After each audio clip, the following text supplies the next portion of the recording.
Welcome to My Morning Cup, a podcast produced by Costa Media Advisors and brought to you by the generous support of the Tennessee Valley Authority. To learn more about TVA's impact on our community, follow TVA on Instagram at TVA and on Twitter X at TVA News. My Morning Cup, where we have interesting conversations with genuine people. I'm Mike Costa, your host.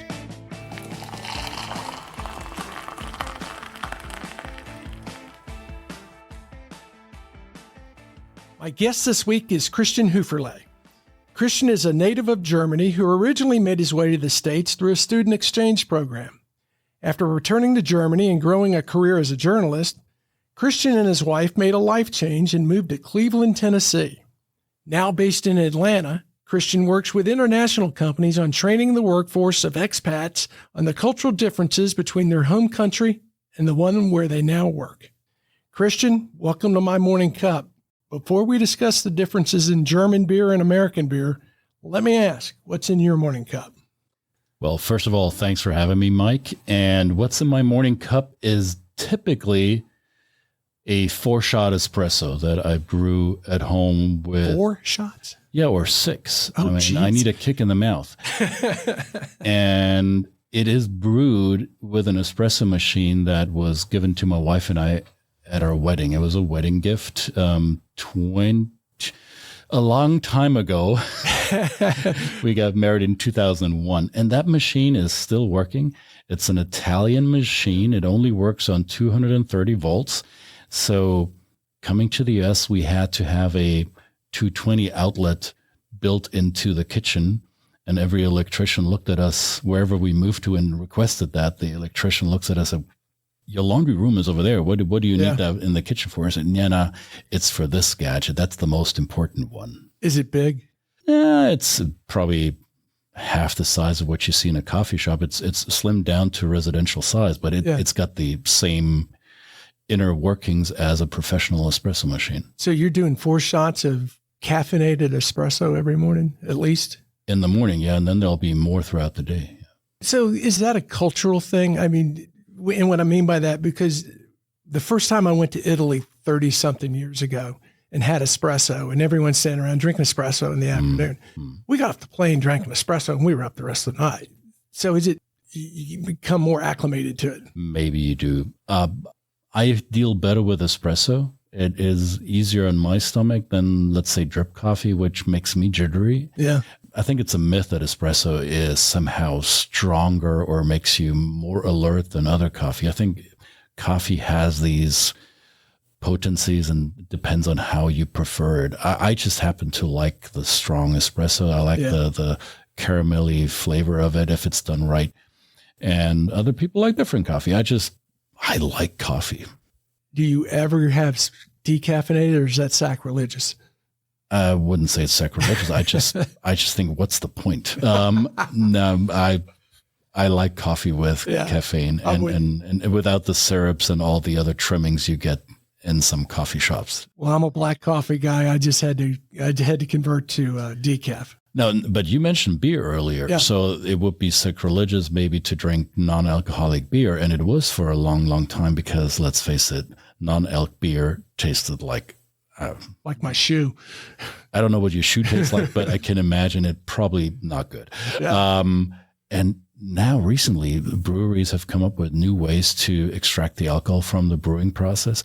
And apparently these new non-alc beers are really, really good. Really? And I hadn't tried one.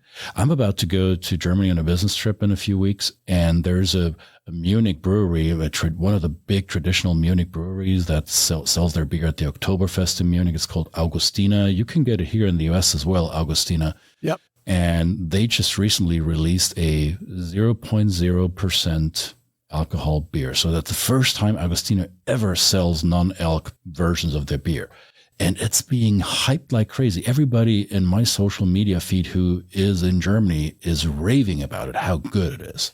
So I'm ready to try that. Yeah, I need to check that out. Well, we are here more to talk about your career and how you got where you are today. So as I always like to say, I like to start at the beginning. You're born in Germany, but not just Germany, West Germany. Yes. The southern part of West Germany. So I like to say, because I lived here in the U.S. South for so long, I'm a Southerner in both countries. And I truly am. There are really some notable similarities. Are there really? Yeah, yeah.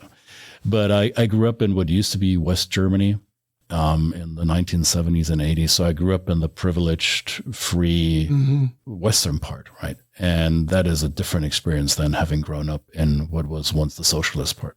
Yeah. Did you ever get to East Germany? I did. There were trips you could take to Berlin, because Berlin, or West Berlin, was a landlocked exclave that belonged to West Germany. But in order to get there, you would have to fly or drive through East Germany, which I did with my grandmother as a young boy, maybe 12, 13 years old. She took us on a bus trip. We drove through East Germany to get to Berlin. And that was a really strange experience. Yeah. Just to make sure that, and I understand, but I want to make sure everyone understands that Berlin itself was in the middle of East Germany, but Correct. the city was divided. Right. So a little enclave of a democratic republic, or yeah, it was part of the Federal Republic of Germany, the West Germany. So West Berlin. Let's put it this way: after World War II, Berlin was dissected into four sectors: a Soviet, a French, a British, and an American sector. Just like the rest of the country was divided up into parts that were occupied by one of the four Allied nations who defeated the Nazis. And the Soviet part of Berlin became the capital of East Germany, and the French, British, American sectors of Berlin then became West Berlin. And that was the free part of Berlin, surrounded by a wall and a fence and shooting apparatuses and border patrol soldiers from East Germany that would shoot at everything that would try to enter the West from the East. So you grew up in this. How old were you when the wall fell? 19 years old. 19. So what was it like growing up? You didn't know any better. So I spent a year in the United States as a teenager in the year 1988. I spent a year as a high school exchange student living with a host family in northwestern Minnesota. Northwestern Minnesota. Don't you know? Don't you know? Yeah, you betcha. If you watch the movie Fargo, then you get a very good idea for the kind of people and the environment that I lived in 1988. So you weren't in Minneapolis or? No. I was in Detroit Lakes, Minnesota. Class of 88, Detroit Lakes Senior High School. What caused you to go there? What was it, an exchange program? And I would think they would be in bigger cities. No, it's wherever you find host families who are willing to take in students, because the host families don't get compensated. Yeah. They do this because they want to host a host student from abroad. And this family just happened to be living in Callaway, Minnesota, Becker County, for those of you who are familiar with that part of the world. And I went to high school in Detroit Lakes, and fantastic family. I'm still in touch. Yeah. The daughter, I was 17. They had two daughters, 10 and 13. They're my sisters. I still text and call, and we're still in touch after all these years. What a great connection. Yeah, it was fantastic. It changed the course of my life. It truly did. And there were three questions that I typically got during that year. The first one was, "Hey, Christian, what's the drinking age over there in Germany?" Okay, so it's 16 for beer and wine and 18 for liquor. Oh, fantastic. Awesome. We got to go. Second question was, "Hey, is it true, Christian, that you can drive as fast as you want on the Autobahn?" Well, yeah, there are certain stretches where you can, yeah, that's fantastic. We got to go. And the third question was, "Hey, Christian, do you think that the two Germanys will ever become one again?" And my answer was, heck no. Yeah. Why? There's no reason that would happen. All I knew, my normal, and I'm putting the word normal in quotation marks, my normal was that there are two Germanys. That's all I knew. That's how I grew up. What you were born into. And we learned why it is that way. It was the historic consequence of the horrific decisions that my grandparents' generation made. That was the outcome. Why should that ever change? So a year later, the wall comes down, and I was dumbfounded. I was a fool. Like most of us did not see that coming. Right? Yeah. So you were 19 when that happened. Yeah. Did you go to Berlin? Did you go? I mean, as a teenager, I can imagine just exhilaration and wanting to be part of that. How did you guys react? It was less exhilaration. It was more bewilderment. And how is this going to shake out? Is this real? Is this actually happening? Yeah. And are the Soviets really going to stick to their decision to let that go? Were you waiting for the other shoe to drop in a sense? We're not quite sure how this would really play out. And then there was some apprehension about East Germany was broke. We all knew it. Mm-hmm. How are we going to carry that load? Are we really going to? Yeah, they're now your responsibility. Is this going to be as easy peasy as politicians are trying to make us believe? And it wasn't, right? And without getting too deep into the weeds here, but I think there was one major mistake Germany made back then, which is still haunting Germany now as a nation. The Constitution of West Germany was not called Constitution. It was called the Basic Law. And they deliberately didn't call it Constitution because they thought if the two Germanys should ever have a chance to reunite, then all of the people of Germany should vote on a joint constitution. So that moment comes and there is never a new constitution. They basically gave the basic law to the East Germans that here it is, sign on the dotted line, this is now yours as well, which is a hugely missed opportunity. You have 18 million people who were deprived of decision-making, who were now becoming part of a bigger Germany, who were not given the opportunity to vote on the laws that govern them. And now we're here in 2024 and we're seeing still the results of that. I think it was a bad decision. That's an interesting point because you've got these folks who were obviously striving for that freedom and that input, and being able to be part of the decision-making process. The wall comes down, Germany unites, and you go, well, you know what, just sign right here. Yeah. Roll over. That's it. You're done. You're broke. We're now part of us. Yeah, we're your administrators. Here's your new rules. Yeah. So you grew up in a time and in a place that much different than if you'd stayed in the States. We talk a little bit about going through that college, what you did next. Yeah. So when I was a little kid, I grew up. I'm the oldest of two sons in a small town south of Munich, Bavaria. All the stereotypes that Americans have about Germany are true for my neck of the woods, which is funny because we're here in Chattanooga with a big German company being one of the signature pieces of economic development with Volkswagen. They share nothing of those cultural mile markers that we have in the South, right? But we are the lederhosen, beer drinking, sauerkraut eating, Oompa music, beer hall, Oktoberfest, mountains, Neuschwanstein Castle, which is the blueprint for Disney, and all of the cliches you can think of about Germany. That's where I grew up. What you see in the movies. Exactly. Yeah. Not true for the rest of the country, but for where I'm from. So in this small town, my parents had a little butcher shop. My father was a butcher, family-owned business. I unfortunately look like my dad, so everybody knows who I am. That's the butcher boy. I can do nothing in town. Within an hour, everybody in my family knows what I did, right? It is... Sounds like living in Chattanooga. Or in Cleveland. Even better. Exactly. Yeah. So first of all, I defied the stereotype that the firstborn son takes over the family business. I didn't. I went to higher school, higher education. Wait, was that an issue for your dad? At first it was, yeah. There was this unspoken expectation the firstborn takes over the family shop. Did y'all ever discuss that, or did he just kind of quietly accept it? No, we discussed it, and at some point he realized that I'm not doing it. Yeah. I worked in the family business. I was 11 years old when my dad first took me to the slaughterhouse Monday morning, 4 a.m. Yeah. I've seen it all. I've seen that happen. I've done it all. I've seen how the sausage is made. Yeah. I still eat it. It's an honorable profession. I didn't want to do it. Yeah. And I wanted to study chemistry. That my parents said, oh, that's good. That's a solid profession. You'll be a PhD. You'll have a white lab coat. You'll make six-figure income. You'll smooth sailing till retirement. And then I went to the U.S. as an exchange student, came back and knew, heck no, that's not what I'm going to do. I wanted to be a journalist. Yeah. And so what caused you coming here to go back and say, I want to be a journalist? What did you experience in the States that changed you from? I wanted to tell other people's stories. Gotcha. I wanted to be also an educator. I think good journalism is in part education. It is curating information, collecting as much data as possible, selecting that data which is relevant and presenting it to an audience in a way that the audience can receive it well. ideally without judgment, just the facts. And that is what I was interested in. So just make sure I've got everything clear.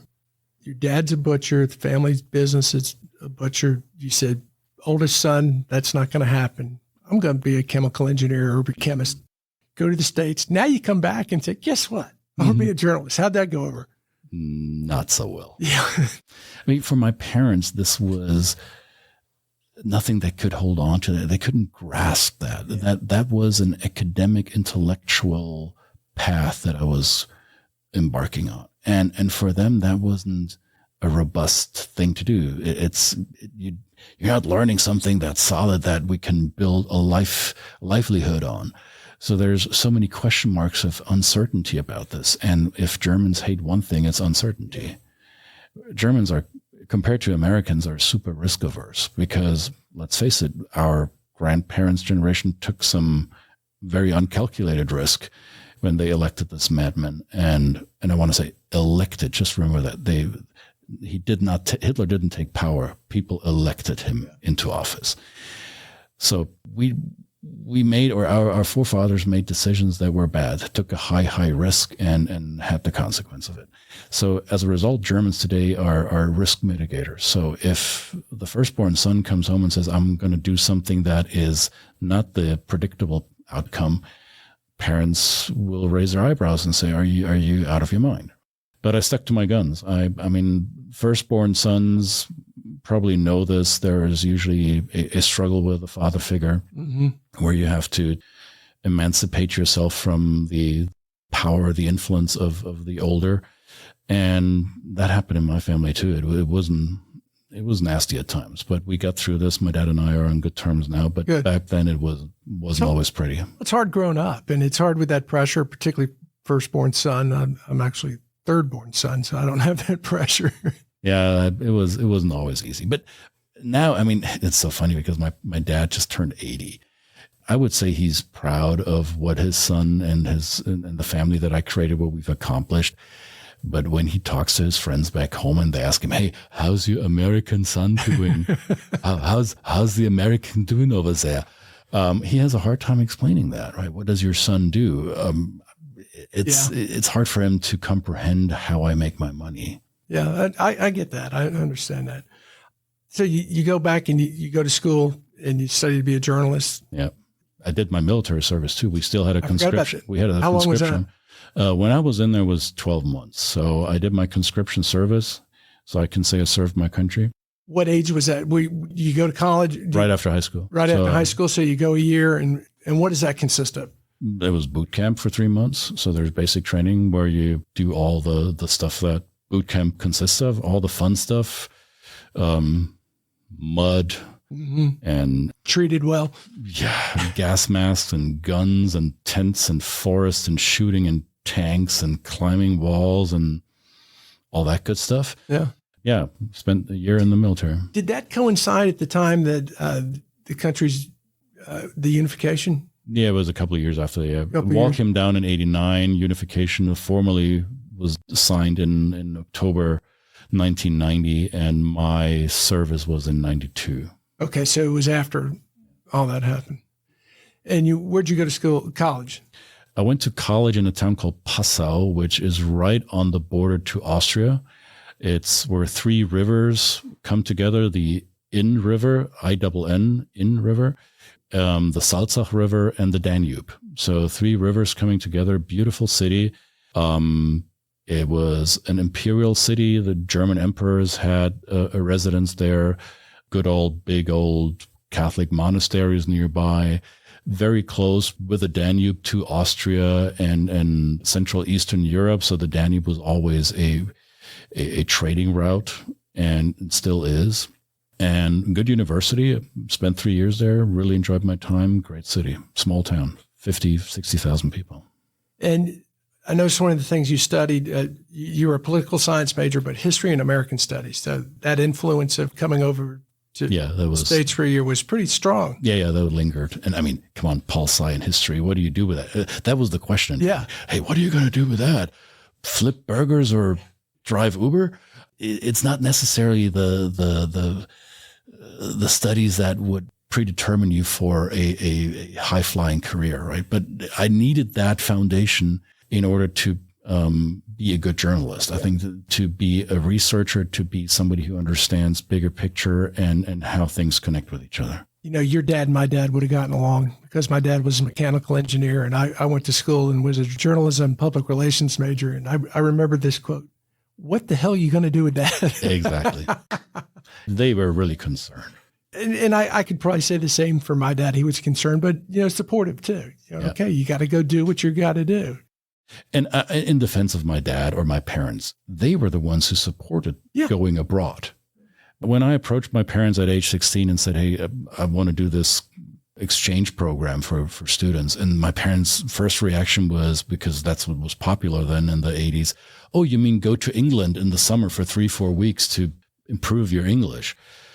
And I said, "Nah, it's more like going to the S for an entire year." And my parents' jaws dropped and they said, "Are you for real?" And I said, "Yeah, I think I would like that." And the second question was, "You think you're up for that? You think you could do that? Would you go through with that?" And I said, "Yeah, I would." So my parents looked at each other and said, "Well, then let's find a way." Well, that's great. I did not expect that. So you get out of college and you get your first journalism job. Yep. What's that? Well, in Germany, if you want to become a journalist, you go through an internship/apprenticeship model. So you're usually a trainee in an editorial office for 2 years, where you're learning it from the more experienced editors and copywriters and editor-in-chief. And you also go to school, right? I went to the Akademie der Bayerischen Presse, which is the Bavarian Press Academy. So you go through their courses too. So there's a pretty substantial educational process involved. And after 2 years, they hired me as a staff writer, as an editor on their team.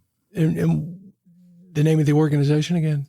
Well, the publishing company I worked for is called Entertainment Media. They make magazines for the entertainment industry. So I imagine Billboard magazine in the US. I worked for the German version of that. It's called Musikwoche, which is Music Week. So it's a magazine writing about the business and industry of music. Well, that had to be pretty cool. You're all of a sudden in the middle of pop culture and famous musicians. Exactly. I mean, the people I had access to through that job, I would have never dreamed of. I didn't write about the music. I wrote about the business. The business. So you get access to the label people, to the music publishers, to the concert agencies, to the artist management and all that kind of stuff. So yes, you meet people one of the most pleasant experiences I had, I was in Barcelona at a trade show, and I was at a junket for media people. We were like maybe 10, 15 people. And it was hosted by Peter Gabriel, who was once with Genesis and then became famous. Back when Genesis was good. Exactly. And by the way, to this day, the most played video on MTV, for those of you old enough to remember, there was once a television station that played music videos all day. And they had music in their name. Right. And the most played video on MTV was Sledgehammer by Peter Gabriel. So I sat down with Peter Gabriel in a bar in Barcelona, and there was a lot of red wine and a lot of tapas. And he's a very likable, approachable person. I would have not thought That's so. very cool. But there were others. I mean, I remember meeting Jay-Z in his hotel room in Munich. We were shooting something I was working at MTV at the time, and we were shooting a segment for our program. And this was before Beyonce. This was, I guess it was in 99. So I guess it was the Black Album Dr. Dre produced. And Jay-Z was, he's my age, right? Brooklyn boy. And he was super condescending. I chose him. Yeah. Maybe he was jet lagged. Maybe it was insecurity. Maybe I wasn't black enough for him. It doesn't matter. It was, the handshake I got from Jay-Z was like a dead fish. So I remember that for a long time. And now that I like him again, he doesn't call me anymore. So I don't know what's wrong. So how long did you do that? And what was the path in Germany? For more than 12 years. So I left the company as the co-editor-in-chief of the magazine. I had falling out with a publisher who mentored me for many, many years. And he basically bullied me out of my job. Was an unpleasant experience. I took him to court. He paid a severance for me to leave. He really wanted me gone, and he was willing to pay for that. And at that point, my wife and I had options. I had a job offer to go to Berlin to take over a general manager position for a big trade show, music or entertainment related trade show. And that would have been on paper a rather sound move. I mean, it would have been a step up, GM position, big city, Berlin, big exposure. Some would say that would have been a career move. And we spent the Christmas holiday of 2003 in Cleveland, Tennessee with her family. And I had the contract for that new job for review in my luggage. And I told myself, well, over Christmas, I'll go through the contract and I'll decide what I'll do. That contract was sitting on my nightstand in the guest room in Cleveland, Tennessee for 3 weeks. Didn't look at it once. And during that time, I realized I don't want to go to Berlin. And why don't we go to the US? Why don't we move here? Why don't we do something completely different? You know, Germans, risk-averse Germans. Right. Like, let's do something completely out of the ordinary. Is your wife a German native? She is, but she's dual citizen. So her father is U.S. or her Did she late grow father. up here? She spent time here as well. She spent time in Maryland in her childhood years. Her dad pastored a church in Princess Anne, Maryland. And she went to Lee University in Cleveland. So that's the Cleveland connection. That's what I was trying to get at. How do you go from being in Germany going, hey, let's move to Cleveland, Tennessee? Her late father was a missionary for Church of God. Gotcha. And that's where the Church of God headquarters are. So that was our docking station. I mean, this was in 2004. When I say you need a social network, I don't mean social media. You need a real life social network when you get here.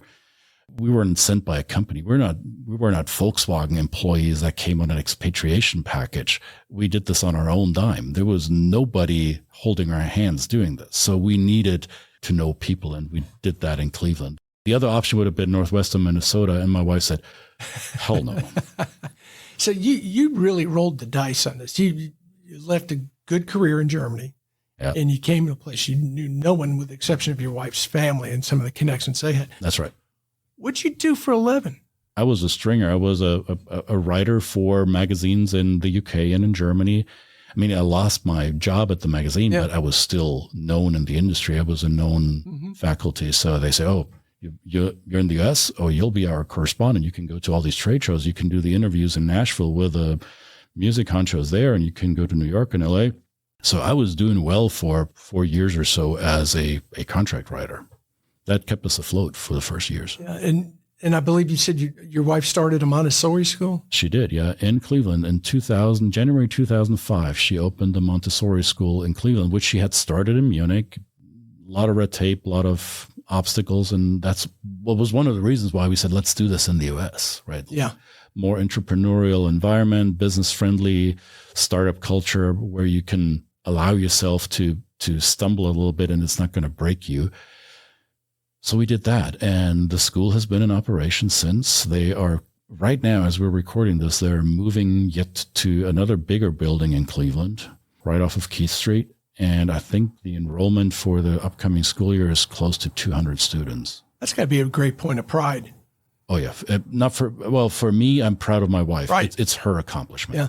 Is she still involved? She still holds a minority stake in the company. She is not involved in the day-to-day. She handed it over to a fantastic couple who is stewarding that business, and they're doing a fantastic job. So shout out to Rachel and Andy Renwick. Oh, that's great. So you guys move here. You get yourself established as a stringer. Your wife starts a Montessori school. It's successful. Yeah. And the financial crisis hits. Yeah. What do you do? Start being very, very frugal.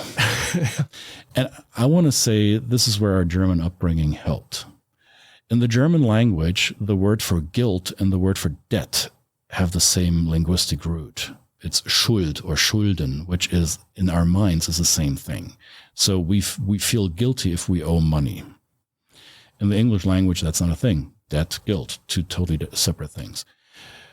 We were raised by our elders who were young people after World War II who learned to make do with what they had, which was very little.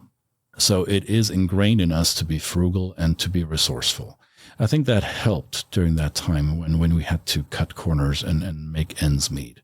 It almost broke our back, but it didn't. So kudos to my wife who did a fantastic job in keeping our stuff together. Did your assignments dry up because of the financial crisis? Not necessarily because of the financial crisis. I think they just got tired of me. I think I don't want to say I fell out of favor, but I was no longer a necessity for my contract partners, and they felt like we can do what Christian does a different way, so we don't necessarily need to pay him the buco bucks for that anymore. And right around that time was when Volkswagen announced their investment in Chattanooga, and I turned to my wife and said, we wanted to go away from Germany. Germany's coming to you. Germany just found us, right? Yeah. And this was really the turning point in 08, 09. First with Volkswagen arriving, and shortly thereafter Wacker arriving in Bradley County, two heavyweight German foreign direct investments, which, as we all know, changed the Tennessee Valley in a significant way.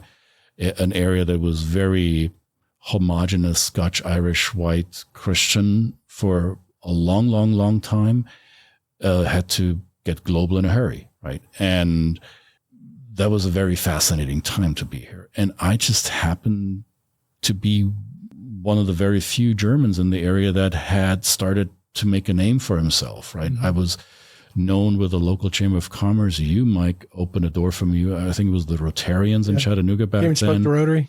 Right. You were one of the first people who saw apparently potential in what I do. So thank you again for that. And I was able to talk to decision makers. I had access to economic development people, to politicians, to bankers, to people of influence here in the area, which as an outsider breaking into the clannish Tennessee Valley culture is not an easy thing. I mean, you came from West Tennessee. Yep. You know what that must have been like. Even as a fellow Tennessean, it's not easy to break into Tennessee Valley cliquishness, right? No, it's not. But I will tell you that this area is easier than others I've experienced. And, I've got the innate advantage of being a middle-aged white male, and that was a lot easier. Yeah. Your disadvantage was you were German. That was my go-to thing. Yeah. I probably would have not had that access had it not been for my Germanness, which was in demand at that time. Yeah. And I think what people don't, or a lot of people don't make the connection is you didn't come with Volkswagen, you didn't come with Wacker. You were here. I was here. And by happenstance, right, they made an investment here. So financial crisis happens, you're no longer stringing. At what point did you sit down with your wife and say, you know what we ought to do? We ought to be teaching or working with these companies to talk about cultural differences when they send people to work in Germany or Germans come here. We had that conversation the minute the news broke. Yeah. The minute the news broke about Volkswagen's investment, we both looked at each other and said, yeah, these Germans have no idea what they're getting into. They think they know America, and most Germans do have a good grasp of what the U.S. is like, but they know what New York is. Yeah. They've been to Florida beaches. Maybe they've been to the Grand Canyon. Maybe they've been to L.A. and San Francisco. They haven't been to Chattanooga.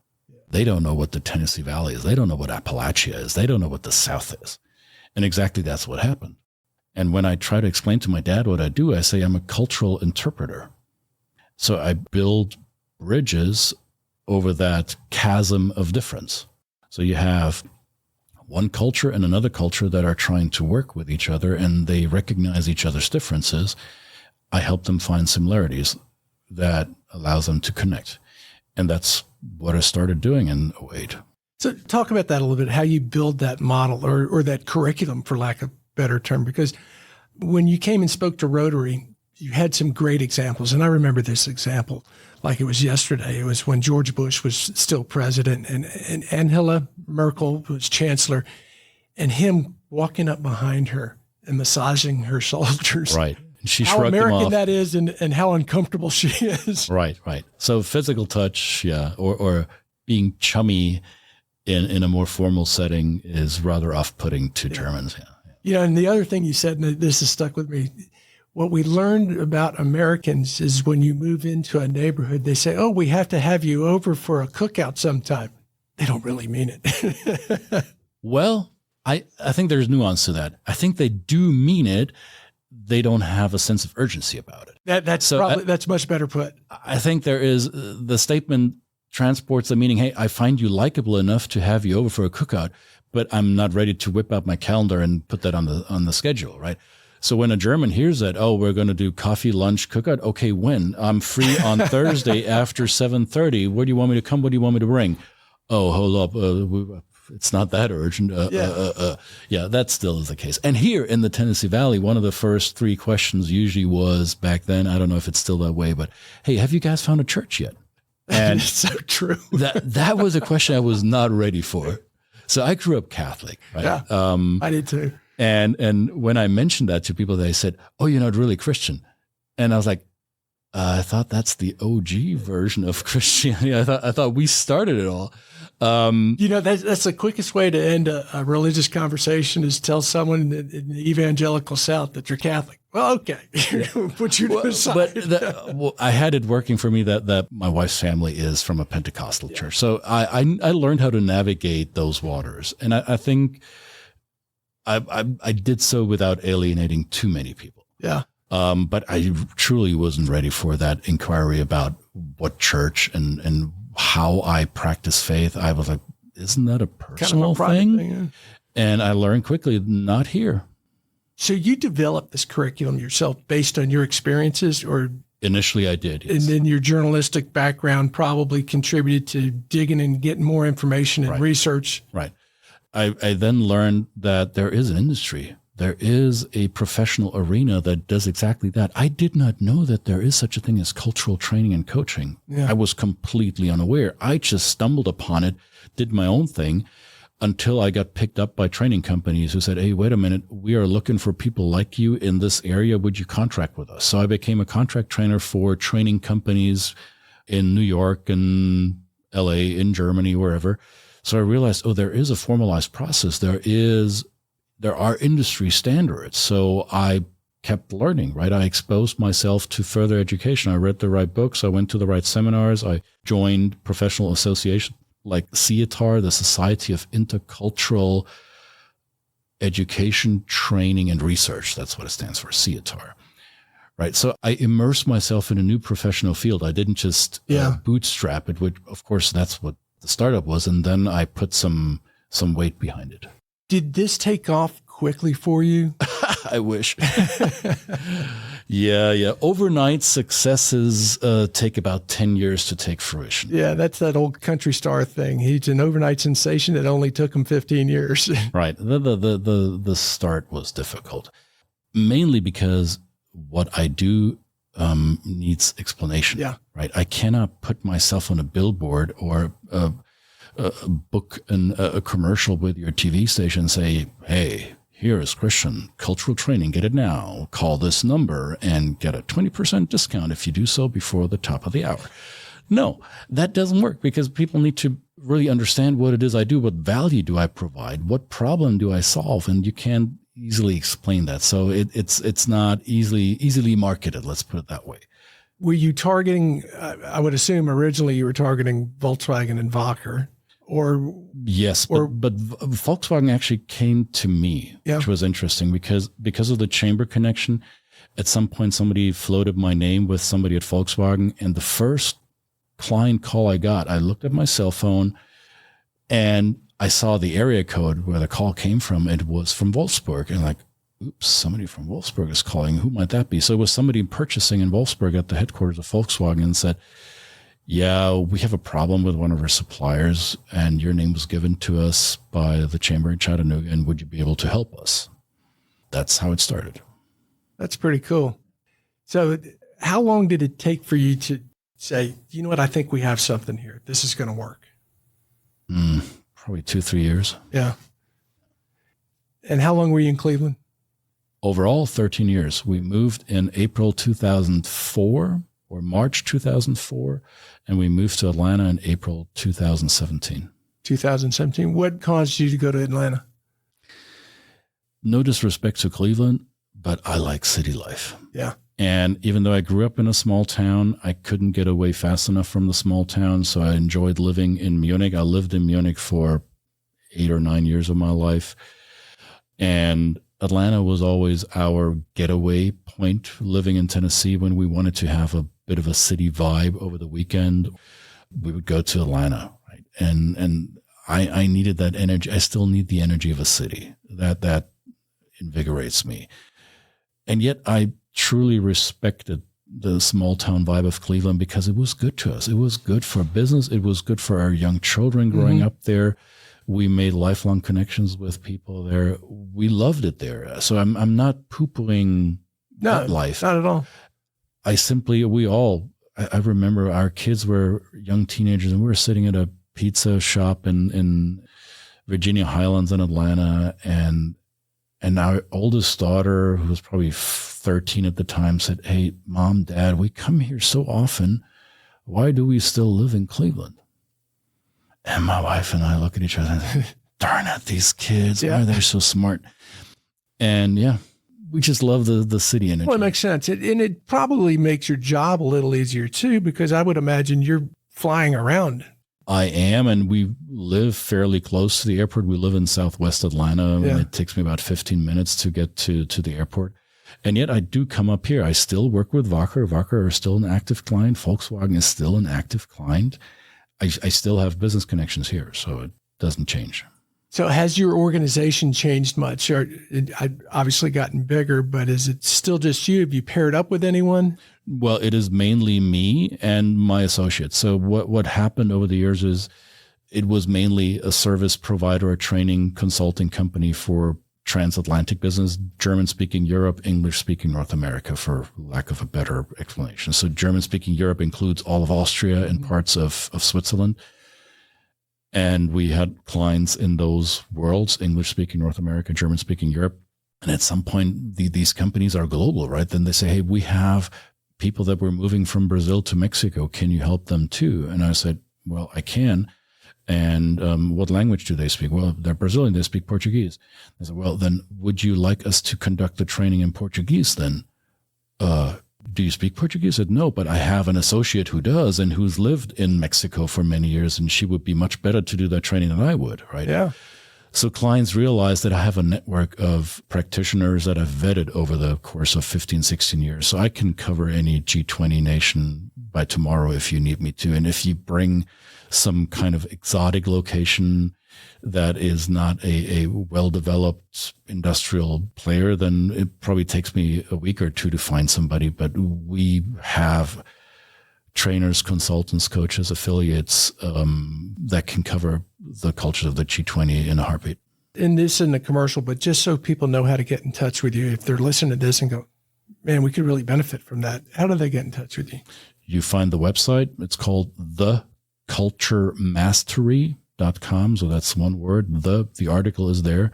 I think the domain was cheaper with the article. Yeah, probably was. And that's the name of the company. The company is called The Culture Mastery. So it's theculturemastery.com.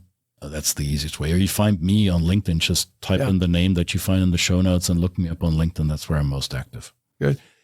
Since you've got an international business and there seems to be a big move for, lack of a better term, protectionism, and people saying, why are we involved here? Why are we doing this? Does that affect your business? It does not. I think the global nature of our world, the businesses are global, whether it's not going to go back. No, whether nations want to be more protective or not, whether there's tariff wars or not, it doesn't matter. Money is energy.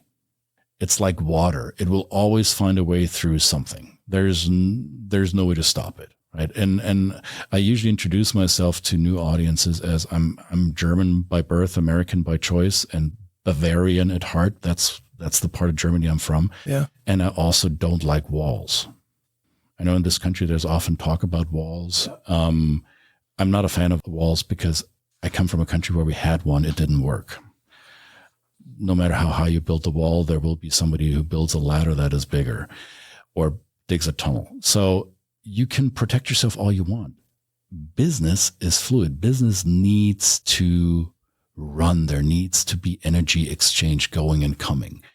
So I don't see that as an impediment to my work at all. As a matter of fact, no matter who's in charge here in the United States, the goal is always to attract foreign direct investment.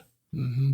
And that is still happening, right? We're seeing record amounts of foreign direct investments pouring into this country. And mainly, I have my finger on the pulse with European FDI. The stuff that's coming in here is unbelievable. I was just down in Augusta visiting a construction site for a German-based metal recycling company. They're called Aurubis. and they're mainly going to recycle copper, which is critically important for electric mobility. Mm-hmm. They're investing $800+ million in this recycling plant In Augusta, Georgia. In Augusta, Georgia, just not right across the golf course, but it very nearby. Right? Yeah. And going into that industrial park, they're not the only company building there. There's other construction sites going on. So the U.S. is attractive as a market. And if people come from other parts of the world to do business here, they've got good economic reason. They'll bring people, and you'll have people from different cultures who need to work together. And I don't think that's going to go away. I like what you're saying, because that's the way I see things. We've all got to work together. It's not going to change. Before I run out of time, I want to get to a couple more questions with you. What surprised you the most of what you're doing when you started out doing it and where you are today? Is there anything that you got, you know what, that's really not what I thought it would be? I think the biggest surprise, and this is maybe in hindsight, because hindsight is always 20/20, right? Yeah.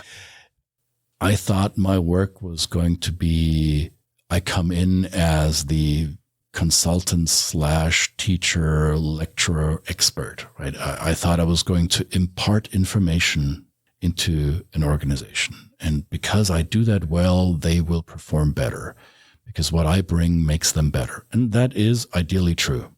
And I still truly believe that that's what we do as our company.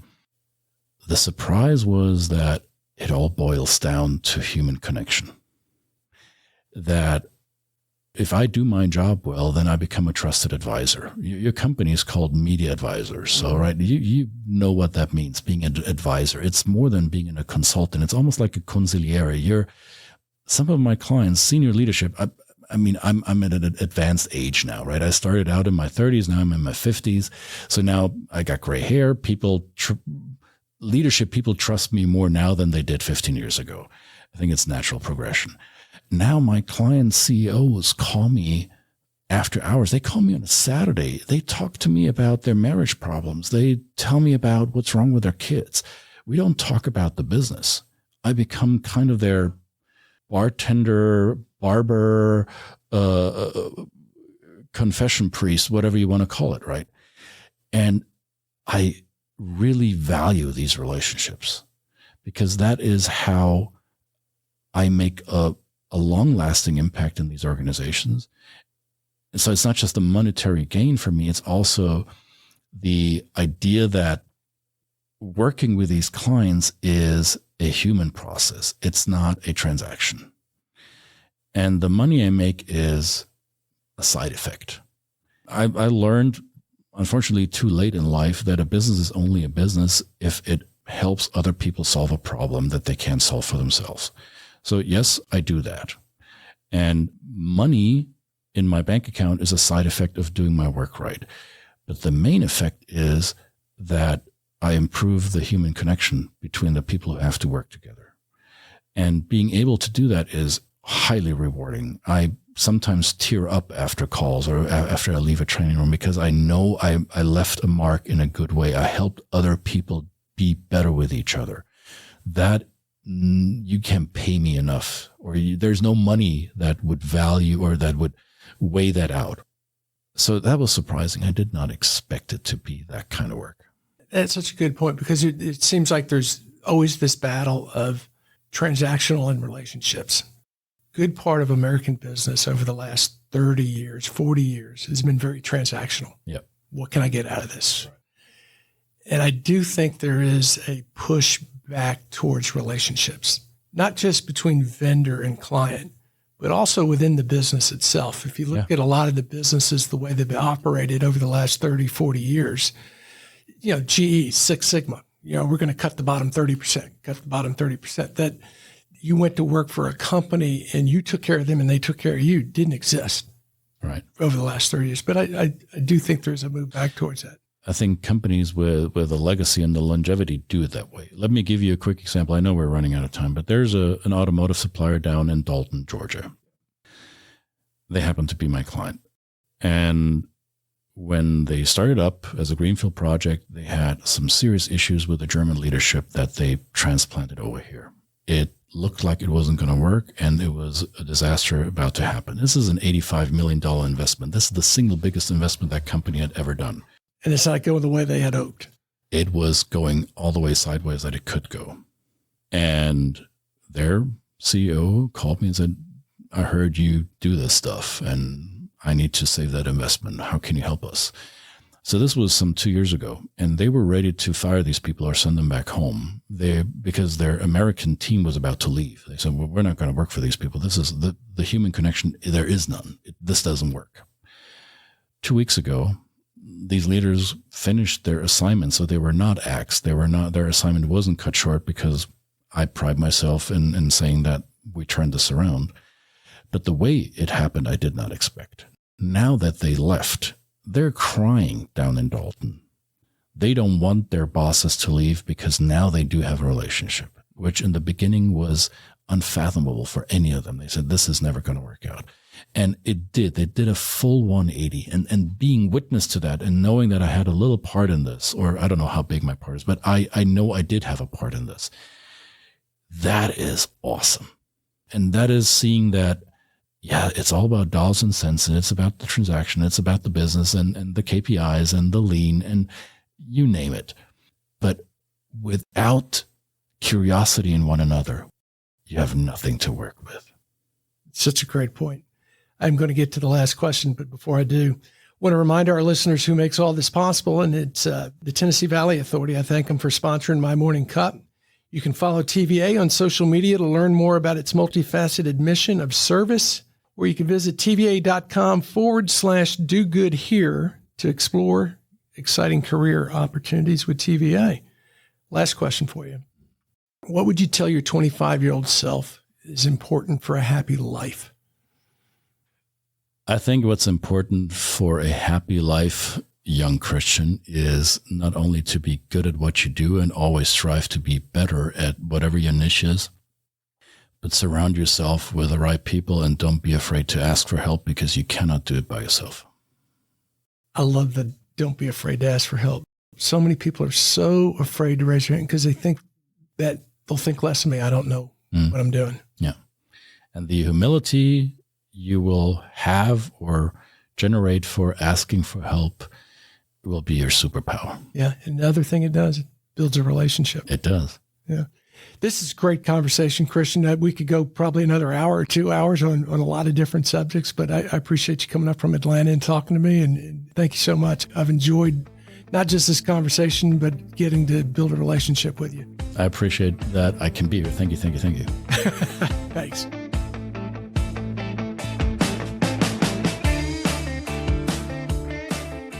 Thanks for listening to My Morning Cup, a podcast by Costa Media Advisors.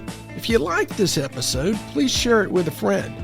I release a new episode each week, so be sure to subscribe on Spotify, Apple, Google, or wherever you listen to podcasts.